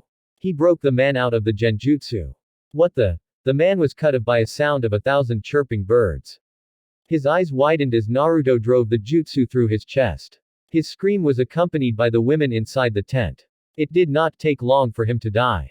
Naruto allowed him to fall on the ground. The blonde figured that the women had yet to see someone killed before their eyes. He was done cleaning. He turned around to leave but someone held his leg stopping him from walking away. He turned around to look at the culprit. She was staring at him with a pained expression on her face. This forced Naruto to sigh deeply. What is it? She seemed hesitant, still fearful of what his intentions might be. He once held that expression when life was a horror show in Konoha. It was not pleasant. He bended down slightly and grabbed her hand as gently as he could, and he helped her stand up. She cringed physically at his touch. Have no fears, he said. I have killed everyone one of them. You are free to return home. The woman stared at him for a moment as if trying to figure out something. After a few minutes she spoke. Thank you, she said. The relief was clear in face. Naruto said nothing. He turned around to leave. The woman spoke again. Who or you? Uchiha Naruto. A swirl of flames surrounded him and he was gone. Konoha. The way back to the village was quiet and peaceful. There was nothing much annoying along the way. He had traveled well back towards Konoha. After disposing the trash, he had taken the way back to Konoha. The way was not that long. He had already covered some distance when he traveled to the camp of the bandits he had to clean. Konoha was now within his reach. He could see the village well with his eyes from where he stood. Sighing, Naruto walked towards the gates. He did not waste time with the gatekeepers. He calmly walked past them in silence. Once past the gate he disappeared in a swirl of red flames. That would do well to announce his return to Tsunade. He was in no mood to see the woman now. He wanted to rest his body for the day. Everything else would be dealt with tomorrow. As soon as he entered the house, he was welcomed by the presence of Sasuke and Kakashi. Along with Jiraiya. The man had pressed to Konoha faster than him. That figured, after their encounter, he must have returned to the village quickly. Obito had derailed him. Even after he had spoken with the masked Uchiha, he still stayed around the Valley of End. He had stayed there for a few hours, which meant that he has prolonged his journey back to the village. But before that, he still had to do cleaning up duties. He had not taken much time. He had spent about an hour or more doing cleaning duties. After that, he had traveled back to the village. He was not using his fastest speed to arrive back to the village. The speed was fair. Still, it faster than what normal shinobi could do. He did not have to push his all out. His body pained him when he used much more chakra or pushed himself hard, physically. He was not afraid of death, but rather he did not want to lose his life while running. It would have been pathetic and damning to his pride. He would surely kill anyone who reminded of him of something like that. Madara would probably laugh at him. Still, he was not expecting to see Jiraiya at this place. Then it hit him, the three had been together for some time during Sasuke's training trip. Kakashi and Jiraiya had a close relationship. Sasuke was the student of Kakashi and Jiraiya had helped train the Uchiha. I was expecting that you would return yesterday, Sasuke stated as Naruto walked towards the kitchen where the men were sitting. They seemed to have been having a good time. I was derailed by some unexpected circumstances, Naruto answered as he withdrew his gunbai from his back. He placed it beside him as he sat down. How did the cleaning go? The Uchiha asked quietly. The rest of the room occupants were quietly watching the two. It was annoying, Naruto answered with a small shrug of his shoulder. He then poured himself some tea so that he could drink some before going to take his sleep. It was much needed. Well, at least you did some good, Kakashi commented. He knew what Naruto's mission was about. The women that were freed were to be happy about their freedom. That was something good done. Naruto did not comment. He sipped his tea slowly as silence greeted the table. After a few minutes, Naruto stood up after having finished his tea. He looked at Sasuke. If anybody comes looking for me, I am not available. It does not matter who it is, he said and grabbed his gunbai and walked away. Once his footsteps had quieted down, Kakashi spoke. He seems tired, the famed Sharingan user stated with a thoughtful look on his face. It was a little difficult to notice that the blonde seemed tired. No wonder he wanted no one to disturb him. He was surely going to rest for some time. Jiraiya nodded. He does well to hide it though. If it was not for the fact that he only gives us a single expression, we would not have noticed, the Sannin added. Well, he is always on the training ground. Even though he no longer does hard physically activities, he does a lot of work mentally. That would explain why he is tired. His mind is always at work, Sasuke stated in a calm tone. He was not defending Naruto or anything. He was merely stating the facts. Too much mental work will tire out anyone. I know that, Jiraiya stated. It should be no surprise, though, he rarely speaks to anyone about anything important. And Heim tells me that he has become quite this days. I have noticed, Sasuke stated with a nod. However, Naruto's appearance had interrupted another matter. So what have you found? Jiraiya sighed. The brat really wanted to face off with his brother. I have gathered information that 5 days ago, he was seen crossing the Earth country border. I have not picked up his trail. After that. Nevertheless, I know that he is still in Earth country, the Sannin responded. Sasuke nodded. I should get to him soon, the Uchiha stated quietly. If he ever comes to the fire country you have to take me to him. I will have to settle things with him before anything else. It was not a dark tone he used. But still, he was using a rather serious tone. The elders simply nodded. The following day a good sleep was all that Naruto needed to recharge himself. He was already in a top condition. He just had to take his medicine before doing anything. He moved his right hand on a drawer on the nightstand and opened. He took out a small bottle before consuming everything that was inside it. Sighing at the bitter taste, Naruto sat on the bed and looked around the room. It was past the time he usually woke up. But it was of no consequence. Today he would continue to work on the Flying Thunder God technique. He was nearly there with the jutsu, he just needed a few touches before taking things practical. He first studied the theory behind the jutsu before practicing it. It was good for the understanding of the jutsu. To be able to execute a jutsu perfectly, it required extensive knowledge of the jutsu and the ability to manipulate chakra to make the jutsu. Once he was able to use the jutsu practically, things would be a little easy for him. He could go places to places in a matter of seconds. He would be effective in getting things done over places in faraway distances in between. For now, he just had to focus on applying the theory into a more practical activity. Once he gave himself into something, he could not fail. Success was guaranteed when he spent his time to learn something. So far, he had not known failure in learning a jutsu. He was able to do every jutsu Madara taught him. A jutsu was not an immovable object to him. The blonde was brought out of his thoughts when the door to his room opened. There was no knock. Who has the audacity to enter his room without knocking? The answer was received when Purple Hair entered his room. Yugao entered with a tray on her hands. She smiled at Naruto and walked over to him. She placed the tray beside him. There was bread and tea. Breakfast. What is this? Naruto asked with a raised brow. It was obvious what it was, but he was curious why she would do it. No, good morning. How are you? Yugao questioned before sighing deeply. It is your breakfast. Sasuke told me that you did not eat anything when you came back yesterday. I thought you would be hungry, she explained as she sat on the bed. She sat across the blonde, facing him. Why bring it here? I could have gone downstairs any time I wanted, Naruto stated. Surely, if he had been hungry, he would have gone down to take his meal. Perhaps he was merely questioning because he was not used to the kind of treatment he was receiving from Yugao. The purple head merely smiled warmly. This is what girlfriends do for their boyfriend, she said, motioning for Naruto to eat the food she had brought him. Naruto picked up the food and started to eat. Did you do this in your past relationship?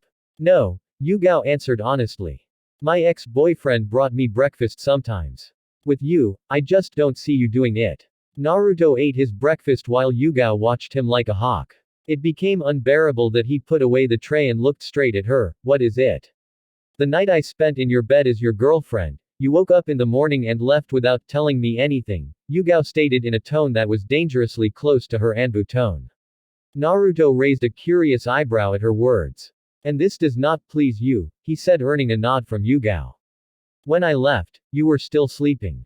I thought it was best not to wake you up just to tell you I was leaving for a few days. Sasuke was here, he could inform you that I had left. Yugao shook her head, adopting a slight serious look on her face. That is not how things are done in a relationship. Whatever you do and say, you have to mind for my feelings. Unlike you, Yugao got closer to Naruto and poke his chest. I still allow my heart to move me, not that I make my choices based on my emotions. But you have to develop a heart for us to work. There is a lot I don't expect from you, but I expect you to do a few things that will make things pleasant for both of us. Naruto closed his eyes and opened them again. A heart for the relationship to work. That seemed bothersome, but I will see what I can do. Yugao smiled at his words. Well, at least he was trying to meet her halfway. It would have been a rocky road if he were not going to attempt to meet her halfway to make their relationship a success. I know it will be hard for you to adapt considering that you have not had any relationship that deals with love, as far as I am concerned. But I want you to know that I love you as you are. Naruto smiled, slightly. It was the biggest smile Yugao had ever seen from him, even though it was slight. It filled her with joy to see him smile like that. The blonde motioned for her to come closer to him. He whispered a few words to her that made her the happiest girl in the world. Of course, she nearly frowned when Naruto's expression went back to being impassive, but a bit soft than usual. How was Oto? Well, Naruto gave a short reply before standing up from the bed. Where are you going now? Yugao asked, looking straight at his eyes. I need to take a bath, Naruto replied, walking towards his bathroom. Can I join? Yugao asked, a little flustered by her own question. She had already taken a bath before she came to the compound, but she would not mind taking a bath with Naruto. She could help him with his hair. It had to take him much time to dry and wash. Naruto said nothing. He did not even stop to look at the woman to see if she was serious. His mind was focused on taking his bath, she could do as she pleased. Yugao took his silence as a yes and followed him. She was not going to dip into the water with him. She would take care of his hair and back. Later that day the Rinnegan had many abilities, and some were quite deadly. With the Dujutsu, one was capable of learning every chakra element that existed. It did not matter if the element was special to a bloodline or not. As long as one possessed the Rinnegan, every jutsu was possible to be learned. The Dujutsu of the sage manipulated chakra like no other bloodline. With the Rinnegan, you could easily manipulate yin and yang chakra. Life and death was at your hands. Perhaps those who had the Dujutsu were worthy of being called gods. The Rinnegan was capable of doing many godly things. It could do things that not even the smartest could do, things that would leave the whole world in silence. Bringing the dead back to life without a drawback was something unassailable. Many great medics have looked for ways to bring the dead back to life, but the only close they have become is a sacrificial jutsu. The sacrificial jutsu was good in keeping balance in the world. But it was just not good enough. Naruto would never use such a jutsu that would sacrifice his own life.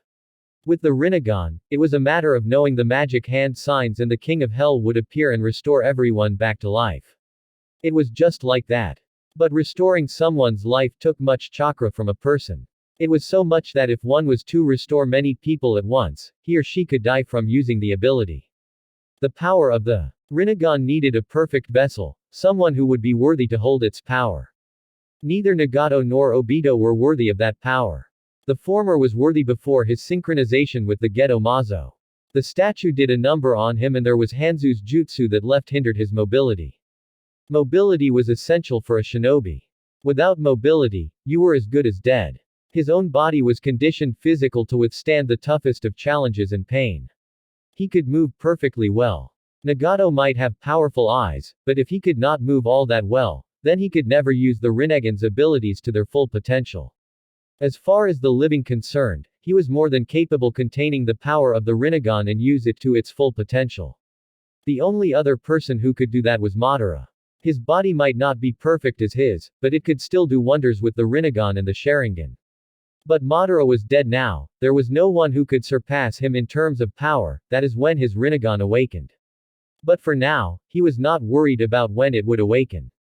It would awaken soon. Still, that did not stop him from learning all the hand signs for its jutsus. Who knew? It would awaken in a time of need. When that happens, he would have to use it. How could he use its powers if he did not know the hand signs? He had been learning the Rinnegan's abilities, studying them thoroughly for the past 4 years. He wanted to be ready for when it awakened. He could not wait for it to awaken then begin to learn how to control it. Even when he could not put everything into practice because of the eyes, lack of rather. He could still learn much about the powerful dujutsu. Knowledge always had its uses. He was going to hold on to the knowledge of the dujutsu. I figured I would find you here, Jiraiya stated, cutting Naruto's train of thoughts. He leaned against a tree that Naruto was under and looked at the blonde. The Uchiha head clan then folded his scroll before releasing a sigh. What is it? He asked the Sannin in a blank tone. Jiraiya had to have something he wanted to say.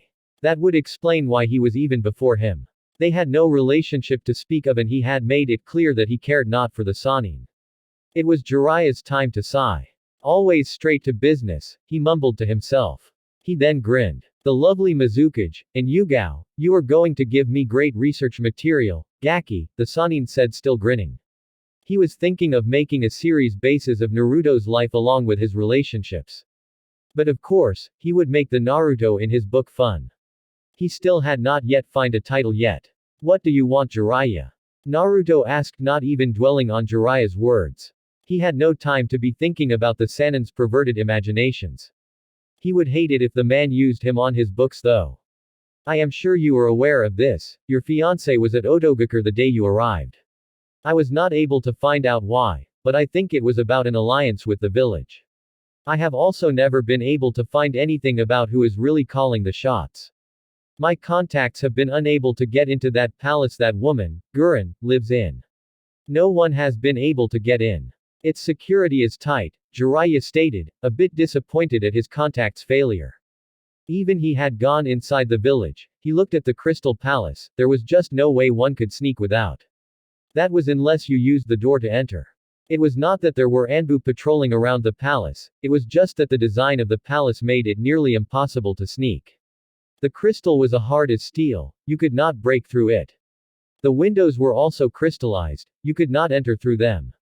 But could only take a peek through them. Whoever designed it made it like a prison, but at the same time, it was made beautifully, a palace worthy a king. Naruto would have been grinning at his design, but he did no such thing. He already knew about it. He had designed it with such things in mind. He did not want anyone unwanted entering his palace. It may look like one cannot escape the palace once locked inside, but he had also fitted escape routes in the design of the building. So the palace was a state of the art. It had all the security and comfort one could need. I am aware of that, he said. He was aware of Mei's visit to Otogakure and the fact that the Crystal Palace seemed impenetrable. Were you ever able to get what she wanted? An alliance as you thought? I don't know the details, but I do know that Otogakure is now allied with Kurigakure, Naruto answered. With the alliance, it would ensure that Konoha would not attempt anything at Oto as they would be attacking an ally of their ally, which would be a breach of their alliance contract. Konoha would be now forced to play well with Otogakure whether it liked it or not. This is going to prove too troublesome, Jiraiya stated. Personally, I have nothing against Oto, but we'll see if your fellow council members will like it, he stated. Everything is quiet. There are no feuds between the villages, Naruto stated. That was indeed true. The villages were not fighting at the moment. The little invasion that was planned by Orochimaru, though not forgotten, was long ago. Both villagers had moved past that. Perhaps if Orochimaru had been alive, then they would certainly have problems with the village. That may be true, but Konoha does not easily forget. You have experienced that yourself, Jiraiya said calmly. These people won't just forget about the invasion that occurred. But what do I know? They seemed to have changed, slightly. I mean, they forgave Suna even though it took part of the invasion. You could say that Orochimaru tricked them, but the old Konoha's villagers would not have cared about that. It really does not matter what they think about the issue now, does it? That may be true, but they can always cause a riot within the village to have their message heard, Jiraiya stated evenly. A strong leader would ensure to make it rain so that the raindrops could light off any fire that might have started, Naruto countered calmly. If such a thing occurred, the Hokage has to have the authority and power to get her people under control, the blonde explained his words. Tsunade was the leader of this village, she had to be able to get her people in order if they started misbehaving. If she could not, then she did not possess the necessary authority to get the job done. Jiraiya had thought that at the end, Naruto would say that if Tsunade could not do it then she should be replaced. But was surprised when the blonde did not say anything. I just hope your future wife knows what she is doing, the Sannin thought loudly. Doing what she had done would upset the council. But it was a little better now. Danzo was executed already and the remaining fools were always reminded of their place in Konoha. They would not make much noise about it. Is that all you wanted? Naruto questioned the Sannin. He wanted the man to state his business and leave him alone. Akatsuki have been active all over the elemental nations. My spy network has been able to detect some of their members crossing borders of different countries, Jiraiya stated, getting down to his other business. I would have imagined that they would try to capture Gaara again after their failed attempt, Naruto said. They could not move on to the next Biju without having Shukaku sealed within the Geto Mazo first. What was Obito thinking? Zetsu had not informed of this also. What was he thinking leaving him in the dark about this piece of information? It seems that they are planning to strike soon. It will be either in Earth Country or in Lightning. Both Iwa and Kumo have 2 Jinchurikis. That seems logical. With 2 Jinchurikis, those villages pose a higher threat than any other village, Naruto stated. It mattered little to him. He had ways to subdue a Jinchuriki. You said you would handle the leader. When are you going to do that? If we deal with him soon then Akatsuki will disperse. We will be left with dealing the rest of the pieces once the head is dealt with. The longer they waited, the more damage the Akatsuki did. The best solution was to remove the leader of the organization soon rather later. All the pieces are still moving, they have not settled down, Naruto gave a vague response. Huh. If you don't do something soon, I will. If you are in a hurry to die, sweet yourself. Perhaps Tsunade will cry for you. At this moment, Jiraiya thought of hitting Naruto. However, considering that it did not go well last time, he chose to do nothing. He decided to say something else. The Raikage feels threatened by you. You have the Mangekyo Sharingan, the Kyuubi, and anybody can suspect that you can use the Hiraishin since Minato used it. You should stay away from Kumo to avoid unnecessary tensions between Kumo and Konoha. That was all Jiraiya said before he went away. This gave Naruto a thought. Why hadn't Zetsu told him about this, yet? Perhaps he saw that he already had much to deal with. Nevertheless, that was no good reason to keep some valuable intel from him. He always had Zetsu tell him everything. He was not some child that needed to be kept in the dark about certain things. Just after Jiraiya had left, Akatsuki are on the move, Zetsu stated after the Sannin, Jiraiya, had left Naruto's company. Who are they targeting? The 2 tails. Naruto stood and stretched out a bit. This was interesting. He would see what the Raikage would do after he had saved his Jinchuriki. He also needed a good warm-up. This was also a good chance to test Sasuke's strength against S-rank criminals. He had also encountered Itachi coming back to the village. This was good opportunity for Sasuke to settle things with his brother. This is good, he said. I will get Sasuke and we will be on our way. Follow us to give us directions, as to where the entertainment is. Are you sure it is a good idea for you to go? The zombie brothers will bring on the entertainment. They are quite persistent and just do not die easily. It is all right, Naruto said. As long as you keep your end, there should be nothing to worry about. All you have to do is, make sure I wake up again. Death should not be the barrier, when there are means to beat it. What about Tsunade? She will want to be informed about something like this. If she is informed, it will save you from having to listen to her when you return, Zetsu stated, knowing that Tsunade would not be happy if Naruto were to just leave the village. He had done it before, but sometimes it was better to do things the wise way. You deal with it, Naruto responded, walking away from his friend. He had to find Sasuke first and then they would be on their way before it was night. Go to the hideout and get me the sword of Kusanagi, I would like to give it a test run. Uchiha compound. Sasuke had packed up everything he would need.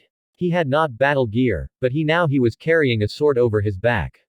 It was nothing special, but it was designed with a material that would allow it to conduct lightning chakra.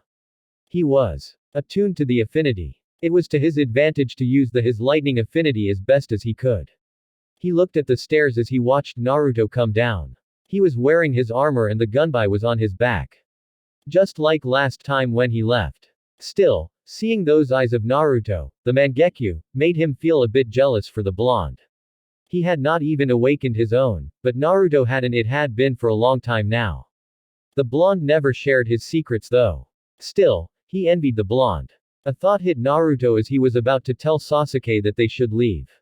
Yugao. Sighing, he made a wood clone to inform her of his departure. A wood clone would not give him back the memories it gained. That was what he wanted. A cage bunshin would give him back the memories. He did not want anything unwanted to enter his mind while he was busy with his entertainment. Have you taken everything you will need?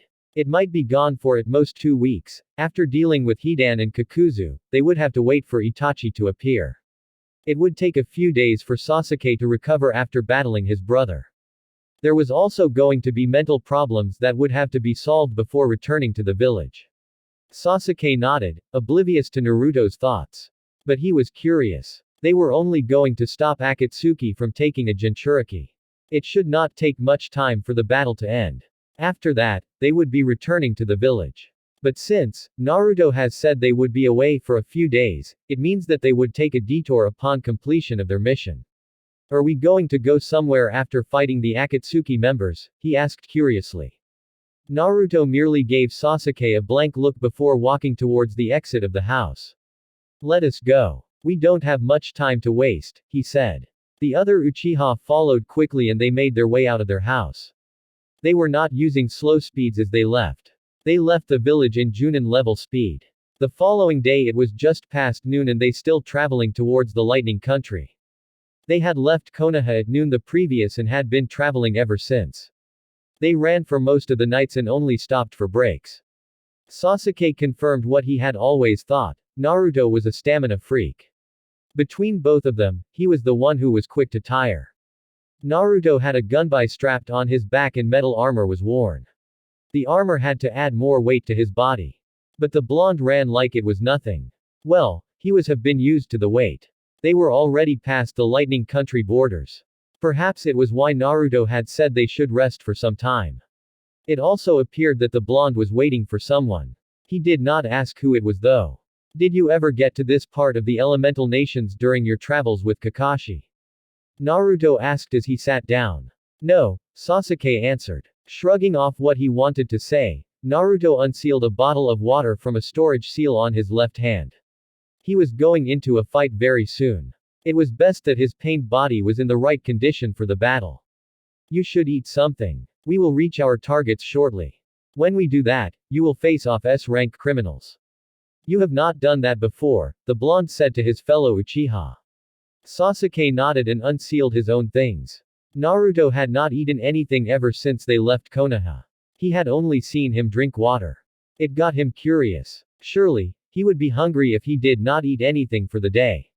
He did not ask why the blonde was not eating though. He must have had good reasons to abandon food. He would not question that. Something of a plant-like man appeared.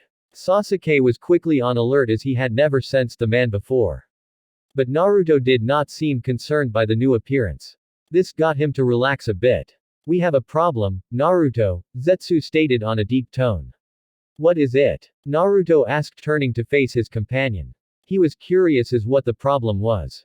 From Zetsu's tone, it had to be slightly serious. Akatsuki, they are on the move on the same time. Pain has gone after the 6 tails, Itachi and Kisame have gone after the 4 and 5 tails. Tobi and his partner have gone after the 7 tails.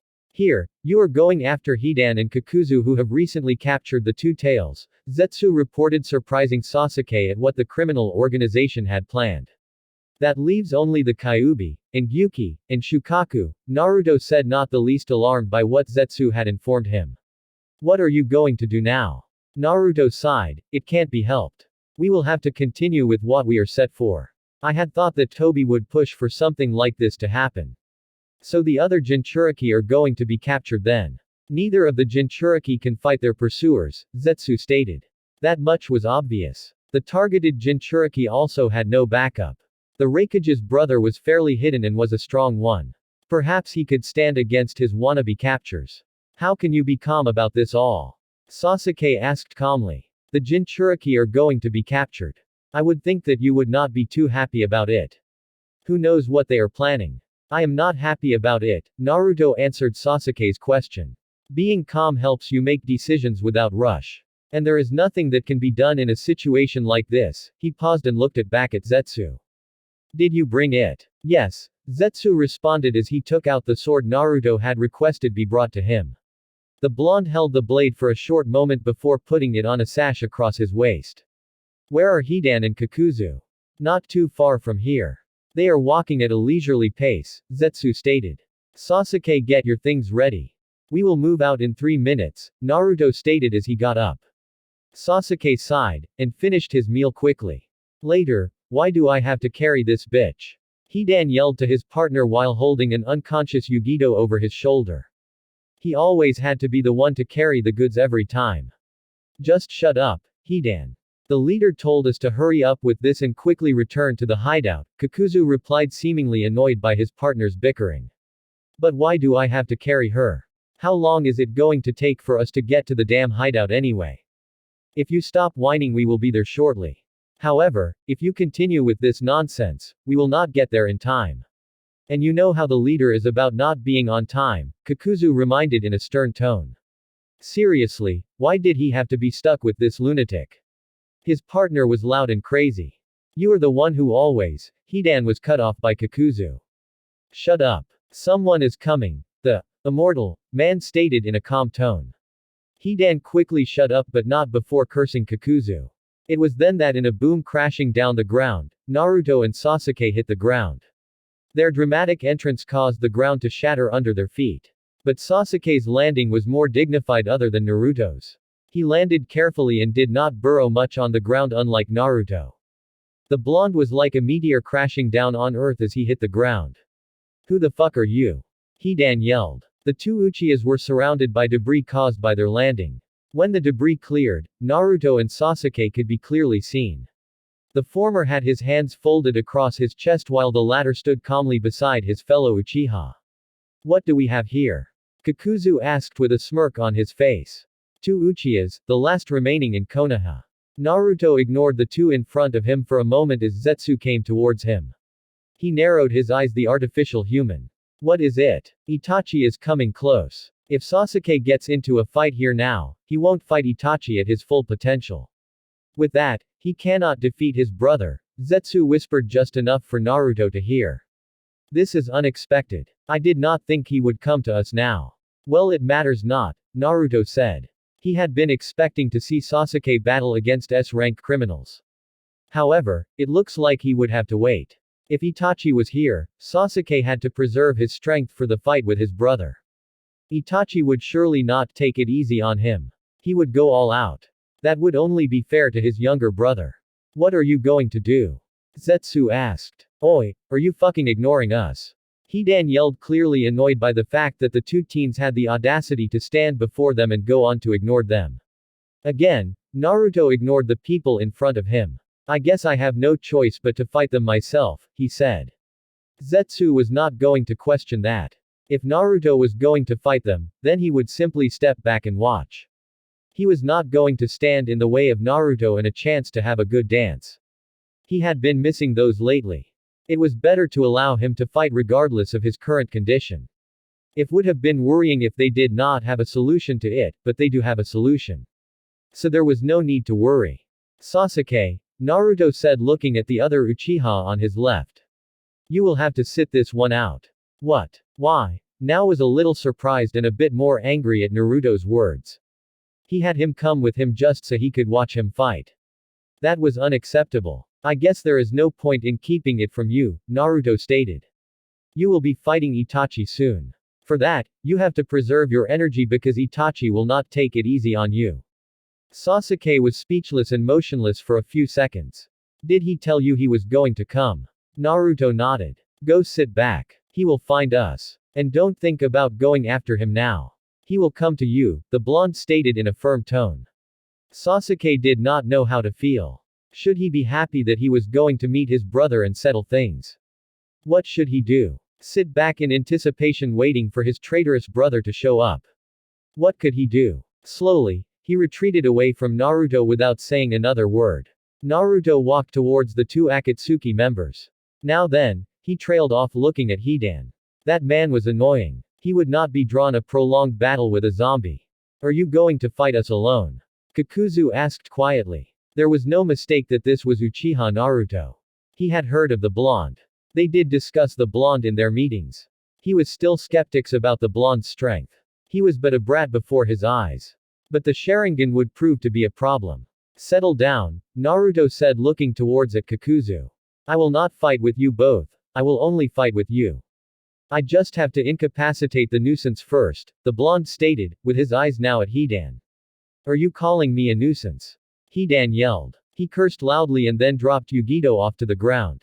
Kakuzu quickly walked over to get her because there was still Sasuke who was close by and that other thing.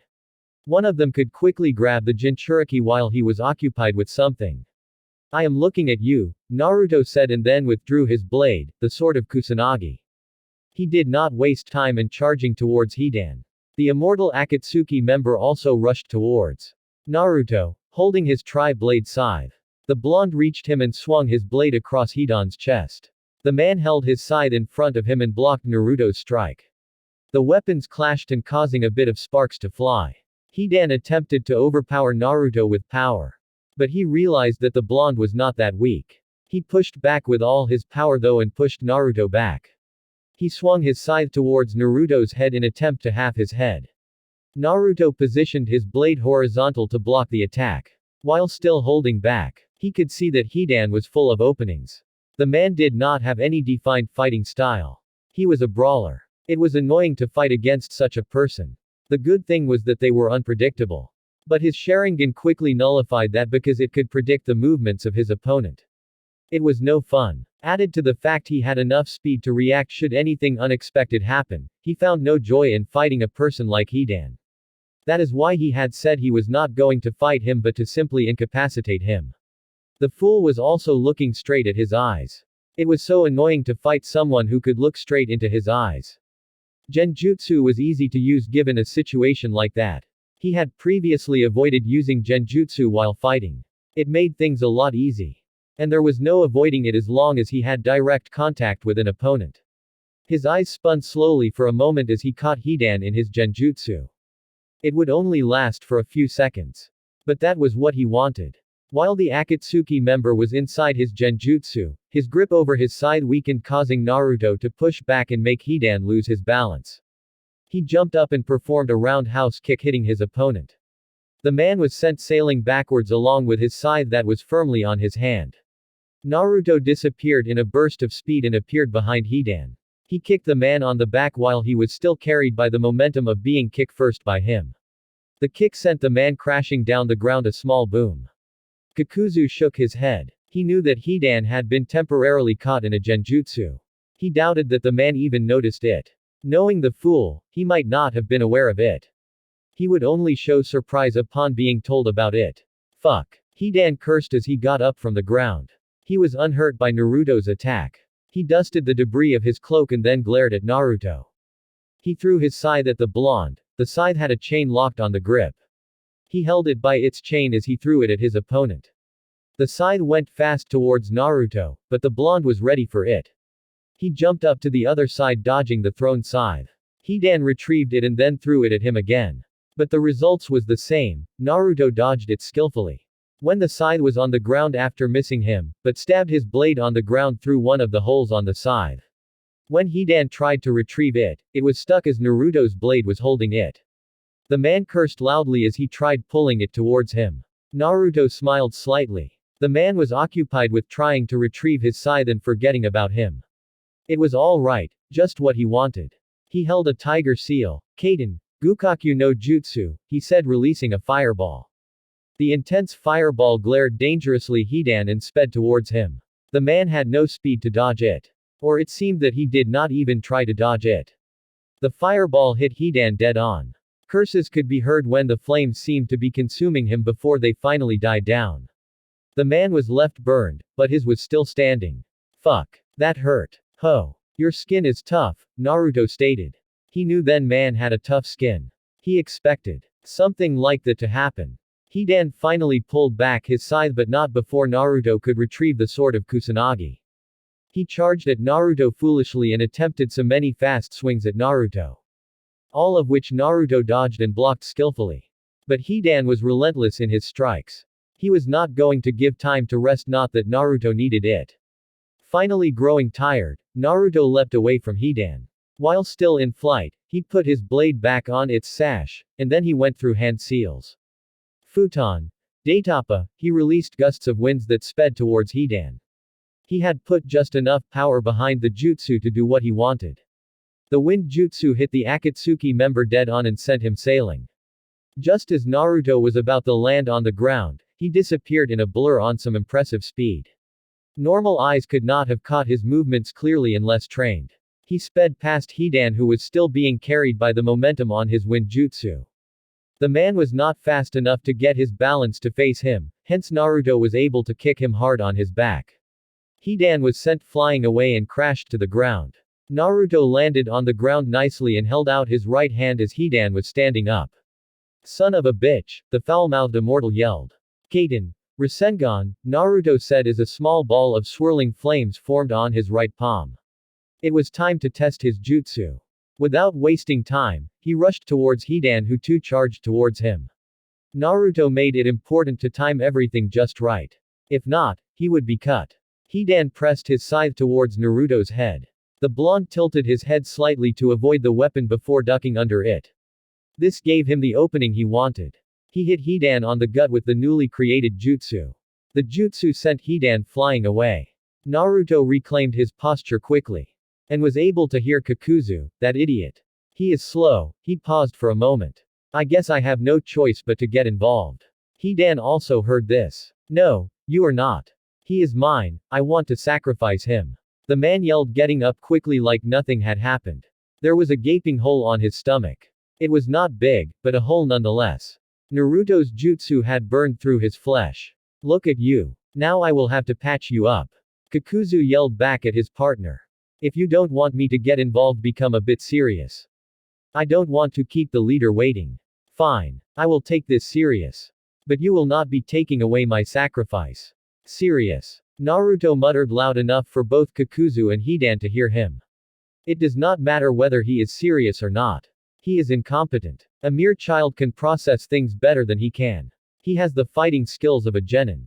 The only reason he is labeled S rank is because of his immortality, Naruto said, going through hand seals. Both Hidan and Kakuzu were in target. But Hidan was his located target. The other immortal could escape his jutsu's range. Fire release. Majestic flame destroyer. The sea of flames washed over towards Hidan, who simply stood still.